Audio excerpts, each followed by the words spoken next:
Now watch the 2 and the 21 right there.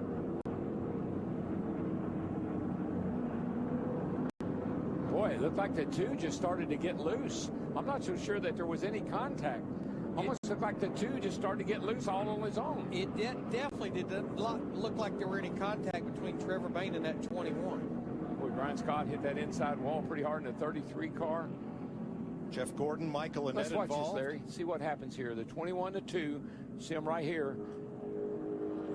See, Keselowski looks like he's getting loose, almost like something happened to his car, like maybe a flat tire or something. He definitely wiggled quite a bit before that car broke loose. Yeah. Look at the 20 of Matt Kenseth trying to stay out of it.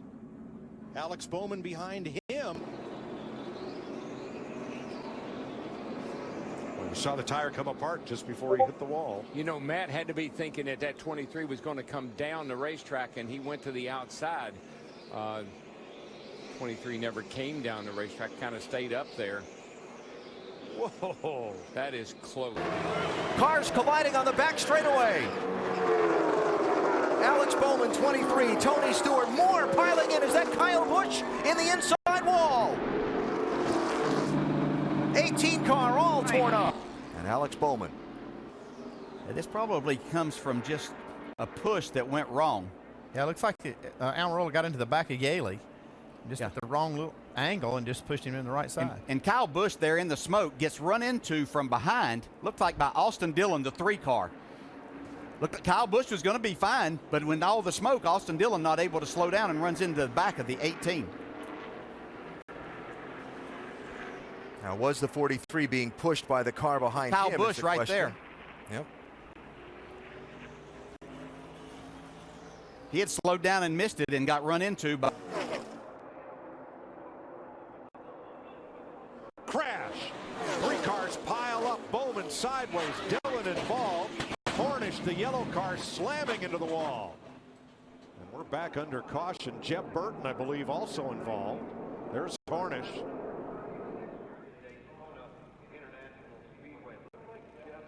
Nope. Yeah, I don't.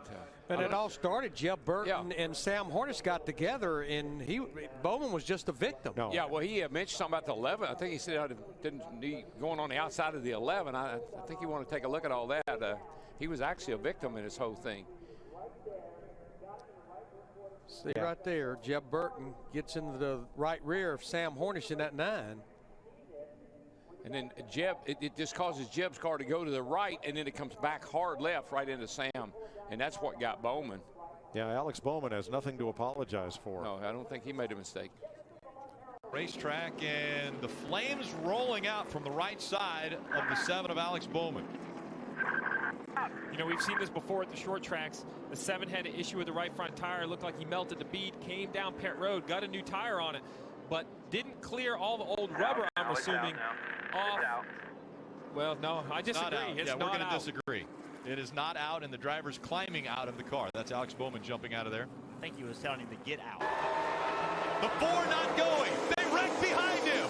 The green flag is out as they cross the start-finish line. Will they throw the caution?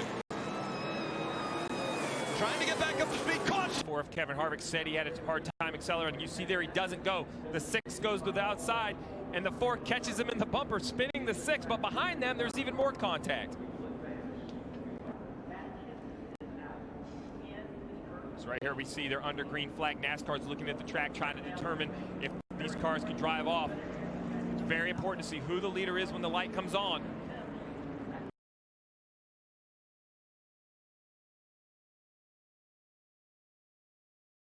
Go underneath A.J. Allmendinger, 3 wide between the 34. The 34 actually got loose of Chris Buescher and just made slight contact with the 88, sent him into the outside fence. And Allmendinger, too. Both.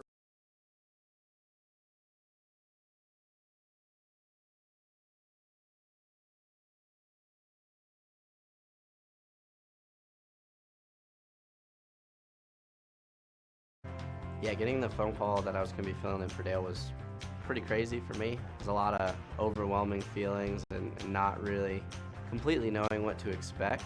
We had a plan talking to Greg and Dale with Regan having a ride full time in the Cup Series now, who's been Dale's backup for the last couple of years whenever anything happened. We knew that I would be able to plug in and fit in a lot of Dale's seats and stuff like that. So I knew that if something ever happened that I would be in, but it definitely came together kind of out of nowhere.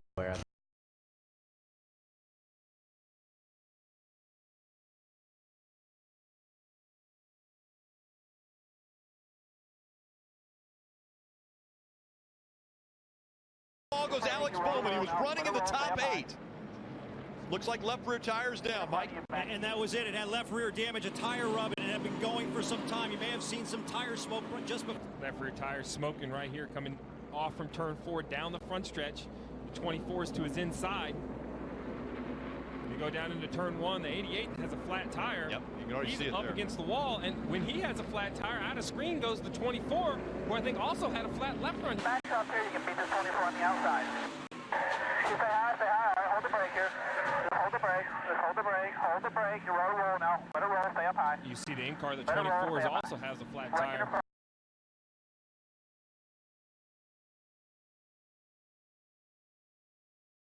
Couple young drivers. Alex Bowman got his first career series pole. He's from Tucson, Arizona. But out in front, Alex Bowman continuing to really have a clinic here at Phoenix International Raceway.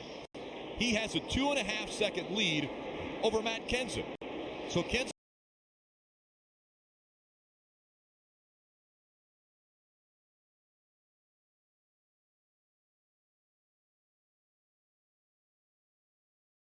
'24-year-old Alex Bowman will drive the 88 car next season. Bowman's made 81 Cup Series starts in his career, including 10 last season when Junior was forced to sit out because of concussion issues. This year, Bowman has been a test driver for Hendrick Motorsports, and this is very big news as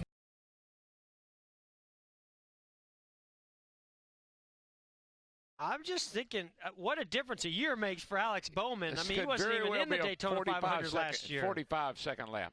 Right at it, 46.002. Wow. Alex Bowman has just won the pole for the Daytona 500. Come on. Just a little nerve-wracking, you know. Our nationwide Camaro ZL1 has been great since we unloaded. All the guys back at the chassis shop, body shop, the Hendrick engine shop is top-notch. They all work so hard, and we knew we were going for the pole. That's what we were here to do. And I thought we were at a little disadvantage letting the car cool down as long as we did since we went pretty early in that first round. I was a little nervous for that second round, but glad took off well off pit road and did everything I could do. But this really comes down to the crew, all the guys back at the shop, whether it's the aero group, the engine shop, the chassis shop. Everybody works so hard at these speedway cars, especially for the 500. Just means the world to have nationwide support and to be able to put it on the pole.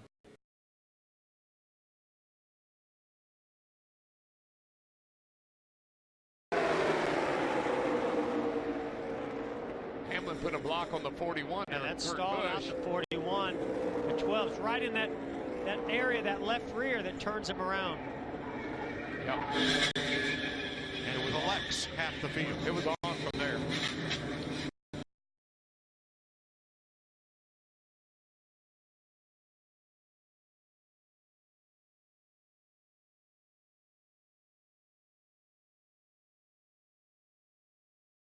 Trevor Bain. Trevor gets a little loose, but they're 4 wide here. And it looks like that Alex gets loose. Just the air around that car created that. I do not believe that the 32 of Matt DiBenedetto touched that 88. It was just where the 88 was and the lack of downforce and air and side force on that car. It just got loose and spun out.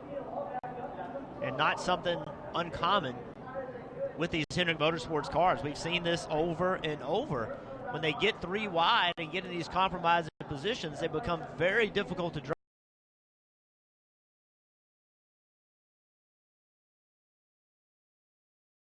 Chase Elliott, Alex Bowman, Ryan Preece. Logano on the outside. Oh, and Byron's around. He crashes. Caution is out. Heavy impacted inside wall by the 40. Well, these 3 Chevy drivers did as ordered, worked together. And with the checkered flag, Chase Elliott has brought the Elliott name back to victory lane at Talladega.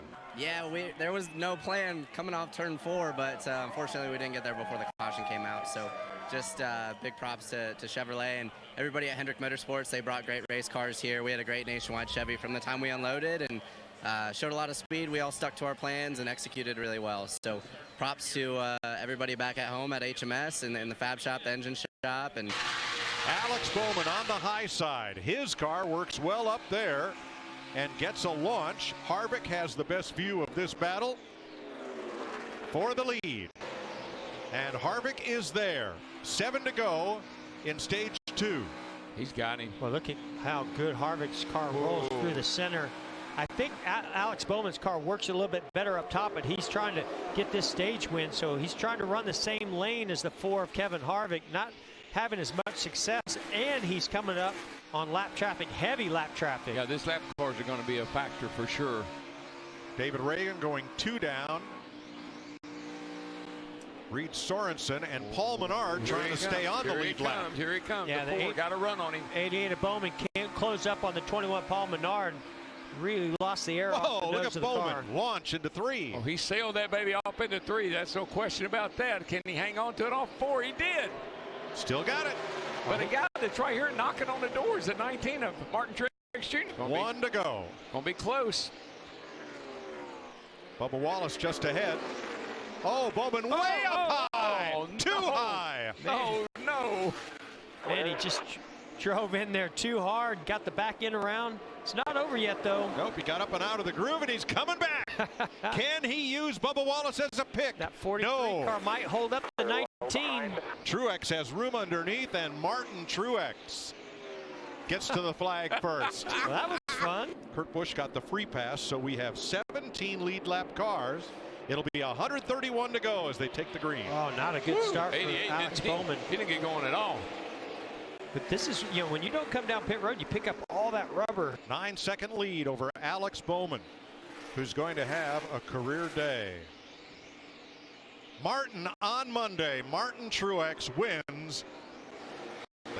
What a great example of execution. Started at the back and nearly joined Jody Ridley and Martin Truex scoring their first wins right here at Dover. 400 laps. You look like you could go an extra 100 like the old days.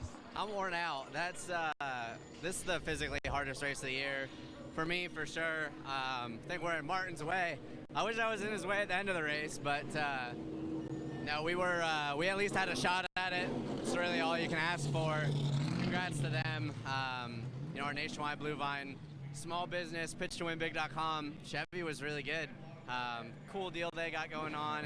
A small business owner can enter to win $100,000, so that's a pretty neat promotion for them. But so proud of Greg Ives and everybody on this 88 team. We had a miserable start to the season, and we did a really good job resetting over the off week. And Alex Bowman looking for his first win. I mean, he's right there, got a shot. Chase trying to fend him off. You got Stenhouse. You can see the 9 of Chase. They're trying to break the draft. He knows that 88's really working the top groove. Gets a big run down the straightaways from that top groove and using the draft. I just think it's amazing that Chase Elliott's leading here, Bowman, his teammate, Ricky Stenhouse. Ricky's hung in here like this all night long, running third, and right there with these guys. Chase goes high. Alex Bowman goes low.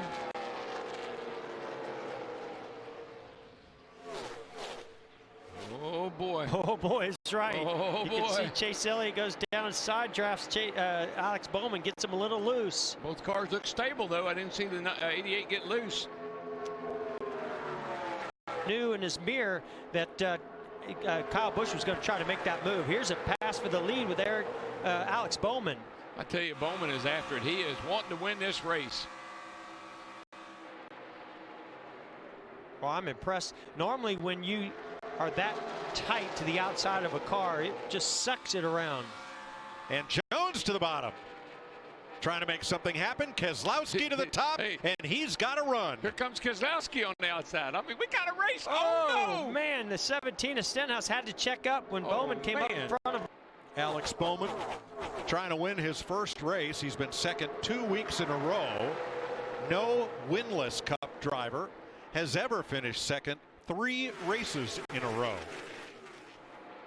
I just tell you, Mike, I've just seen such a huge turnaround in that kid in that 88 car. The 2 second-place finishes he's had has lit a fire under that kid. Can Bowman hold on for the win? And look at how close they're coming up. Bottom or top, don't run middle. They go in the corner. They're all right together. To the top, your batteries are very bottom, very top. You still clear one to the top. Coming back to you, big run, work that to the bottom. Half back in line. Make him push you, still with you in line. We get to the top, he's there, he's there. Still out there with the 20, way out there at the top. Still out there at the top, middle's good, middle's good. 20's with you. Keselowski.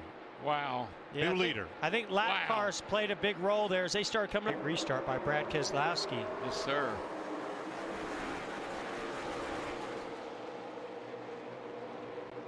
Well, they were only 3 wide. Well, wait till they get to the third turn. That's where it gets. I can't believe the way it looks when they get to the third turn. Jones with a run. All right, I'd have lost that bet. They made it through 1 and 2. They're in that third turn, and there they all are, all wadded up. If they could get single file, maybe, but just too late, baby. Not going to happen. Brad Keselowski for Team Penske wins in Kansas. Bowman second for the 3rd race in a row.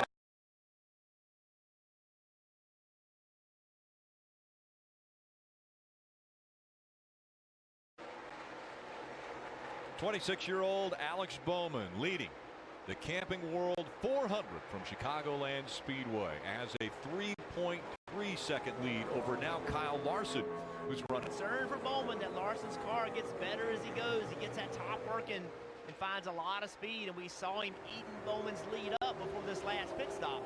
Exactly. Does Bowman have a big enough lead right now for when that happens? Can he keep the momentum up? All up along the wall. Bowman goes up to the wall as he comes out of 4. Get up there.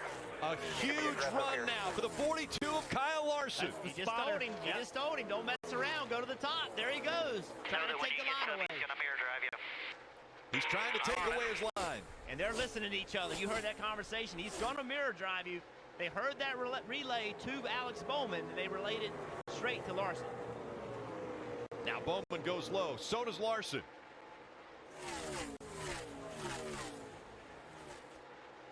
Coming up on 11 laps to go. Yeah, Larson tried to run that bottom. He thought Bowman might go to the top in 3 and 4. It cost Larson down the straightaway. He lost a little time. They're getting tight behind the 88. 2 really slow cars coming up on the bottom. Bowman's forced to run the top. Little wiggle there out of the 8. Again, Hemrick trying to stay on the lead lap. He's running 19.25 seconds. Marty. He's closing in. They've told him you can run either line. Do not follow the 88. Whatever you do, that was the message to Kyle Larson. Bowman had an issue right there in the middle of the corner, running the top. He's got to figure out a way to get around this 8 car quick. That 8 car in front of him is really making things difficult for him aerodynamically. I think Bowman figured that out just a little bit, though, in 3 and 4. That seemed to be a little better corner at the top for him. I know Larson was a little better, but... Where does he go now? He's at the back of Hemrick. He goes high. He's going to try to get by him there. Larson following in his tire tracks just a little bit lower as they go through 1 and 2. That was so close to the wall. I don't think Bowman meant to get that close to the wall. He got a great run down the back straightaway. He's going to get around this lap car. Great job of Hemrick to get out of the way. You know, he ran the fast line he wanted, but as soon as Bowman had a run on him, he let him have the lane. He went to the bottom there, though. This will be a good run for Larson down the straightaway. Larson's got the draft and the momentum. 8 laps to go. Here comes Larson. He's on his bumper now. He's going to the inside, side by side in 1 and 2. Larson all the way to the bottom of the racetrack. Bowman up on the high side by side for the lead. Side draft. He's got a quarter pedal there. He's on him. Larson takes the lead away from Bowman. Can it be redemption for a year ago? Larson's car has just been better on these long runs. That trouble earlier that the 88 had getting by lap traffic just allowed Larson to run him down, and now he's got a faster car. We'll see if Bowman wants to keep fighting. He's getting loose right there. Yeah. Boy, Bowman is loose. But being loose is better than being tight. He may be able to regroup here and try to put... Under 6 laps to go, but Bowman putting pressure back on the 42 as he looks low. He's there. Can he stay on that quarter pedal off the corner? He's got it. He's got it. He's going to be able to side draft. Going down the backstretch, contact made. Bowman trying to side draft. He takes the lead away as he goes to the bottom of the racetrack. Bowman's car is better on the bottom. You're clear. Oh, man, they're both chasing the back of that car. These two guys are both really, really loose right here, driving with everything they've got. I'm so impressed with Alex Bowman. I thought it was over. I didn't think he had enough to come back at Kyle Larson. Now wisely taking the line away that he knows Larson.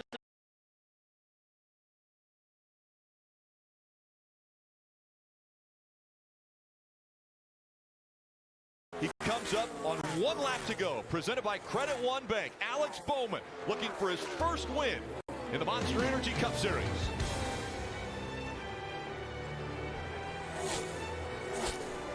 Alex Bowman has finished in every position in a Cup Series race, 2nd through 43rd, but he's never finished first. Working his way through the final turn. Alex Bowman will win at Chicago. Thank you guys so much.